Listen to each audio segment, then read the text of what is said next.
ചങ്ങായി വ്ലോഗ്.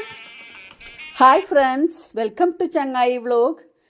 ഈ വീഡിയോയിൽ നമ്മൾ പഠിക്കാൻ പോകുന്നത് 3ാം ക്ലാസ് പരിസര പഠനം യൂണിറ്റ് 7 നാം ജീവിക്കുന്ന ലോകം. ഇതിൻ്റെ 3 വീഡിയോസ് നമ്മൾ ഇതിനു മുമ്പായിട്ട് ചെയ്തു കഴിഞ്ഞിട്ടുണ്ട്. നാം ജീവിക്കുന്ന ലോകം എന്ന യൂണിറ്റിൻ്റെ 3 വീഡിയോസ് ചെയ്തു കഴിഞ്ഞു. ഇന്ന് 4ാമത്തെ വീഡിയോ ആണ്. അപ്പോൾ കഴിഞ്ഞ വീഡിയോയിൽ നമ്മൾ കേരളവും കേരളത്തിലെ 14 ജില്ലകളും പഠിച്ചു കഴിഞ്ഞു. ഇനി നമുക്ക് നിങ്ങളുടെ സ്വന്തം ജില്ലയെക്കുറിച്ച് എഴുതാം. അപ്പോൾ ആദ്യമായിട്ടാണ് നിങ്ങൾ ഈ ചാനൽ കാണുന്നതെങ്കിൽ പ്ലീസ് ഒന്ന് സബ്സ്ക്രൈബ് ചെയ്യൂ. അതുപോലെ വീഡിയോസ് ലൈക്ക് ചെയ്യാനും ഷെയർ ചെയ്യാനും മറക്കല്ലേ. ഓക്കെ, നിങ്ങളുടെ ജില്ലയെക്കുറിച്ച് താഴെ കാണുന്ന വിവരങ്ങൾ ഉൾപ്പെടുത്തി പട്ടിക തയ്യാറാക്കൂ. എന്തൊക്കെയാണ് നമ്മുടെ ജില്ലയെക്കുറിച്ച് എഴുതേണ്ടത്? വിനോദസഞ്ചാര കേന്ദ്രങ്ങൾ, അയൽ ജില്ലകൾ, അയൽ സംസ്ഥാനങ്ങൾ, കടൽ തീരം ഉണ്ടോ, എൻ്റെ ജില്ല ആസ്ഥാനം.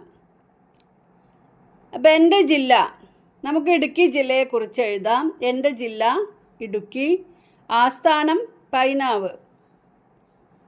വിനോദസഞ്ചാര കേന്ദ്രങ്ങൾ: Idukki arch dam, Hillview park, Vandanmedu, Vagamon, Meesapulimala, Idukki വന്യജീവി സങ്കേതം, വാളറ വെള്ളച്ചാട്ടം, മൂന്നാർ, രാമക്കൽമേട്. നമുക്കെല്ലാവർക്കും പരിചിതമായ കുറേ സ്ഥലങ്ങളുണ്ട് അല്ലേ ഇതിൽ. വാഗമൺ നമ്മൾ എപ്പോഴും കേൾക്കുന്നതാണ്, മൂന്നാർ നമ്മൾ എപ്പോഴും കേൾക്കുന്നതാണ്, മീശപ്പുലിമല, രാമക്കൽമേട്, ഇതെല്ലാം വളരെയധികം ആളുകൾ വന്നു പോകുന്ന ഒരു വിനോദസഞ്ചാര കേന്ദ്രമാണ്. ഇതിൻ്റെ അയൽ ജില്ലകൾ എറണാകുളം, കോട്ടയം, പത്തനംതിട്ട, തൃശ്ശൂർ, ഇത്രയും അയൽ ജില്ലകളാണ് ഉള്ളത്. അയൽ സംസ്ഥാനത്തുമായിട്ട് അതിർത്തിയുള്ളത് തമിഴ്നാടിനോടാണ്. കടൽ തീരം ഉണ്ടോ? കടൽ തീരം ഇല്ല. കേരളത്തിൻ്റെ ഭൂപ്രകൃതി: മലനാട്, ഇടനാട്, തീരപ്രദേശം. കേരളത്തിന് 3 ഭാഗങ്ങളായിട്ട് ഇവിടെ തിരിച്ചിട്ടുണ്ട്.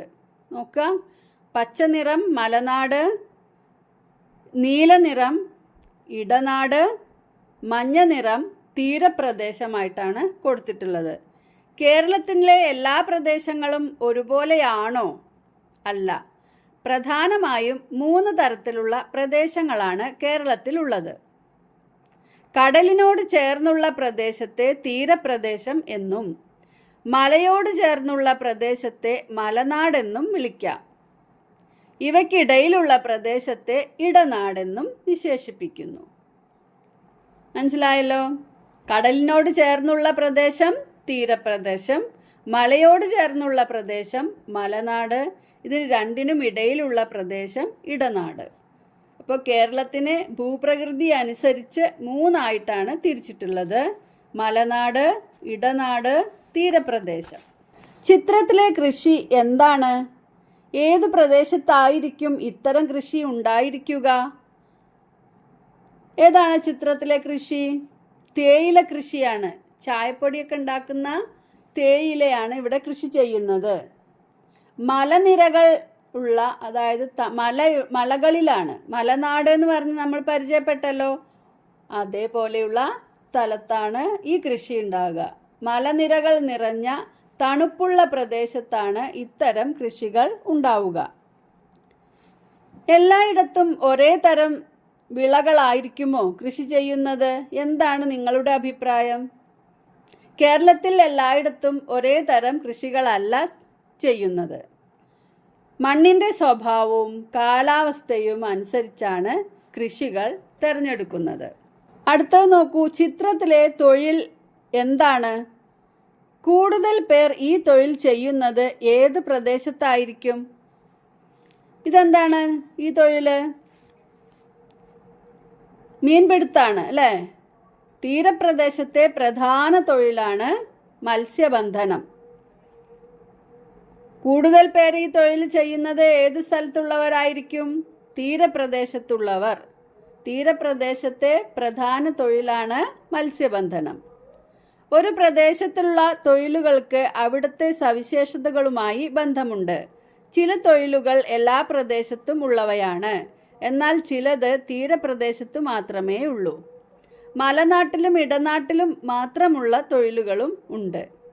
നിങ്ങളുടെ പ്രദേശത്തിൻ്റെ സവിശേഷതകളുമായി ബന്ധപ്പെട്ട ഏതെങ്കിലും തൊഴിലുകൾ ഉണ്ടോ? കണ്ടെത്തൂ. നീണ്ട കടൽ തീരം, വലുതും ചെറുതുമായ നദികൾ, നിരവധി കായലുകൾ, വിശാലമായ കൃഷിയിടങ്ങൾ, പലതരം കാടുകളും മലനിരകളും പുൽമേടുകളും. എത്ര സുന്ദരമാണ് നമ്മുടെ നാട്, അല്ലേ? എൻ്റെ കേരളം എത്ര സുന്ദരം എന്ന പാട്ട് നിങ്ങൾ കേട്ടിട്ടുണ്ടാവും അല്ലേ? നമ്മുടെ കേരളം വളരെ സുന്ദരമാണ്.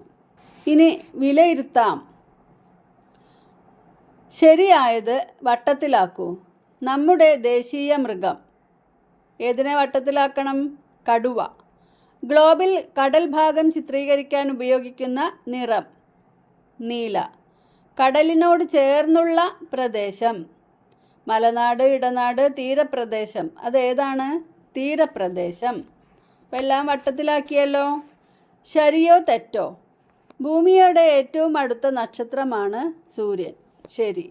തലയ്ക്കു മുകളിൽ മാത്രമാണ് ആകാശമുള്ളത്. ആണോ? അല്ല. അപ്പോൾ അത് തെറ്റാണ്. സൂര്യനും ചന്ദ്രനും ഒരേ വലിപ്പമാണ്. തെറ്റ്. ഭൂമിയിൽ കരഭാഗത്തിൻ്റെ ഇരട്ടിയിലധികം കടലുണ്ട്. ശരി. സൂര്യൻ ഭൂമിക്ക് ചുറ്റും കറങ്ങുന്നു. തെറ്റ്. ആരാ കറങ്ങുന്നത്? ഭൂമിയാണ് കറങ്ങുന്നത്. ഇന്ത്യയിൽ രാത്രിയായിരിക്കുമ്പോൾ അമേരിക്കയിലും രാത്രിയായിരിക്കും. തെറ്റ്. ഇനി അടുത്തത്, കേരളത്തിൻ്റെ ഭൂപടം പരിശോധിച്ച് കളങ്ങൾ പൂർത്തിയാക്കൂ. കടൽത്തീരമുള്ളവ. നമ്മൾ നേരത്തെ കണ്ടെത്തിയതാണ് കടൽത്തീരമുള്ളവ. തിരുവനന്തപുരം, കൊല്ലം, ആലപ്പുഴ, എറണാകുളം, തൃശ്ശൂർ, മലപ്പുറം, കോഴിക്കോട്, കണ്ണൂർ, കാസർഗോഡ്. തമിഴ്നാടുമായി അതിർത്തി പങ്കിടുന്നവ. വയനാട്, മലപ്പുറം, പാലക്കാട്, ഇടുക്കി, പത്തനംതിട്ട, കൊല്ലം, തിരുവനന്തപുരം, തൃശ്ശൂർ. കർണാടകയുമായി അതിർത്തി പങ്കിടുന്നവ. വയനാട്, കണ്ണൂർ, കാസർഗോഡ്. കടൽത്തീരമില്ലാത്തതും അയൽ സംസ്ഥാനവുമായി അതിർത്തി പങ്കിടാത്തതുമായ ജില്ല കോട്ടയമാണ്. കോട്ടയത്തിൻ്റെ ചുറ്റും നമ്മുടെ ജില്ലകൾ തന്നെയാണ് അല്ലേ? അപ്പോൾ അത് കോട്ടയം. വിവിധ തൊഴിലുകൾക്ക് നേരെയായി നൽകിയിട്ടുള്ള കളങ്ങൾക്ക് സൂചനയനുസരിച്ച് നിറം നൽകൂ. തീരപ്രദേശത്തുള്ളവയ്ക്ക് നീല നിറം, മലനാട്ടിലും ഇടനാട്ടിലുമുള്ളവയ്ക്ക് ചുവപ്പ് നിറം. അടുത്തത്, എല്ലാ പ്രദേശത്തുമുള്ളവയ്ക്ക് പച്ച നിറം. കന്നുകാലി വളർത്തൽ. കന്നുകാലി വളർത്തൽ എവിടെയാണ്? എല്ലാ പ്രദേശത്തും ഉള്ളതാണ്. കടലിൽ നിന്ന് മീൻപിടുത്തം, അത് തീരപ്രദേശത്തുള്ളവയാണ്. അപ്പോൾ നമ്മൾ കന്നുകാലി വളർത്തലിന് പച്ച നിറവും കടലിൽ നിന്ന് മീൻ പിടിക്കുന്നതിന് നീല നിറവും. പച്ചക്കറി കൃഷി, പച്ചക്കറി കൃഷി എല്ലായിടത്തും ഉള്ളതാണ്, അതിന് പച്ച നിറം. ഏലകൃഷി മലനാട്ടിലാണ് ഉണ്ടാവുന്നത്, അതിന് ചുവപ്പ് നിറം. കാപ്പി കൃഷി അതും മലനാട്ടിലാണ് ഉണ്ടാവുന്നത്, അതിനും ചുവപ്പ് നിറം. കച്ചവടം എല്ലായിടത്തും ഉണ്ട്, അതിന് പച്ച നിറം. റബ്ബർ കൃഷി മലനാട്ടിലും ഇടനാട്ടിലും ഉണ്ട്, അതിനും ചുവപ്പ് നിറം. വസ്ത്രം തയ്ക്കൽ അത് എല്ലായിടത്തും ഉണ്ട്, അതിന് പച്ച നിറം. ഇനി തുടർ പ്രവർത്തനങ്ങൾ. കേരളത്തിലെ പ്രധാന സ്ഥലങ്ങളുടെ ചിത്രങ്ങളും അവയുടെ സവിശേഷതകളും ഉൾപ്പെടുത്തി എൻ്റെ കേരളം ആൽബം തയ്യാറാക്കൂ. ഇപ്പോൾ പ്രധാനപ്പെട്ട ഒരു സ്ഥലമാണ് അതിരപ്പള്ളി വെള്ളച്ചാട്ടം, തൃശ്ശൂർ ജില്ലയിലുള്ളതാണ്. ബേക്കൽ കോട്ട കാസർഗോഡ്. തേക്കടി ഇടുക്കി ജില്ലയിലെ തേക്കടി വന്യജീവി സങ്കേതം. വിഴിഞ്ഞം തുറമുഖം അത് തിരുവനന്തപുരത്താണ്. ഇനി ഇതേപോലെ മറ്റു ജില്ലകളിലെ പ്രധാന സ്ഥലങ്ങൾ ഉൾപ്പെടുത്തിക്കൊണ്ട് ചിത്രങ്ങൾ കിട്ടുമ്പോൾ അത് വെച്ച് ഒരു ആൽബം തയ്യാറാക്കുക. നമ്മുടെ ദേശീയ പതാകയെക്കുറിച്ച് മനസ്സിലാക്കിയല്ലോ. വിവിധ രാജ്യങ്ങളുടെ ദേശീയ പതാകകളുടെ ചിത്രങ്ങൾ വരച്ച് ആൽബം തയ്യാറാക്കൂ. ഓക്കെ, അപ്പോൾ നമ്മൾ ഇന്നത്തെ ഈ വീഡിയോ നിങ്ങൾക്ക് എല്ലാവർക്കും മനസ്സിലായി കാണുമെന്ന് വിചാരിക്കുന്നു. മറ്റൊരു വീഡിയോയുമായി വീണ്ടും വരാം. Thanks for watching.